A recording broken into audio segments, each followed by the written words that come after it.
Sammy board to continue the case for the family.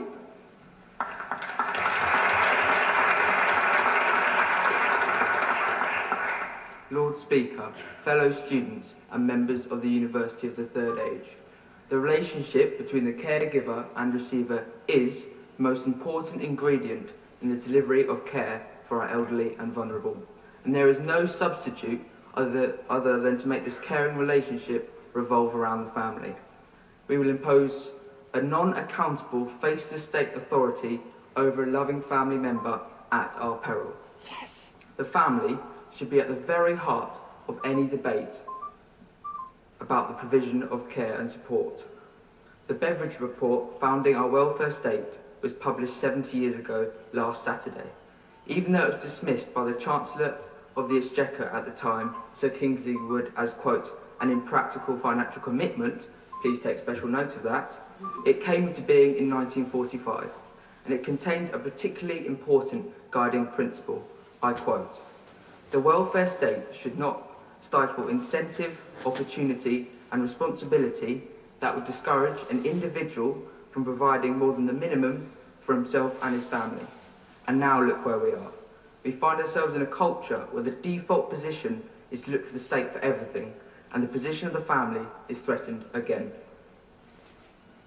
We shouldn't be able to just go online and order up a personalised state-funded care package. This is not www.thegovernmentwillbailyouout.com. Absolutely not. As the gap between the cradle and the grave expands ever more, did you know that 1 in 4 babies born this week will statistically live till they are 100? We cannot escape the fact that social care costs are going to rise meteorically. Despite our protestations, we will all get not just old, but much older. And why should we look to the state to be financially liable and to come around twice a day and spoon feed us? Why is there this total disconnect we have between the expectations of our social services and what we ourselves are willing to pay for them? This has got to be bridged. We must revise our expectations and take greater financial and personal care for our own families. The state may provide services for collecting my rubbish, paving my roads, stocking my libraries and building my schools. But if the Barnett graph of doom is to be believed, exponentially exploding social care costs will prohibit local authorities' expenditure on none of these basic services as soon as 2030. I don't want the rubbish collecting state enterprise to be responsible for what happens in my family. My parents did not abandon me when I needed them, and I will not abandon them in their hour of need. I want to be the person responsible for caring for my parents. I want to be that person because any fulfilled and thriving society has family at its very heart. Of course I'm going to need help. Establish resource centres, daycare assistance and provide some deal-not-inspired tiered funding. Yes please. Encourage the development of care homes that can be made corporately accountable.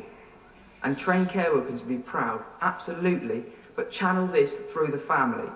Don't accelerate the meltdown of an already damaged nuclear unit by imposing a tsunami of further state interference, taking away another responsibility and another part of the glue that holds our families together. Lord Speaker, please don't take me or my family out of this equation. Thank you, Lord Speaker.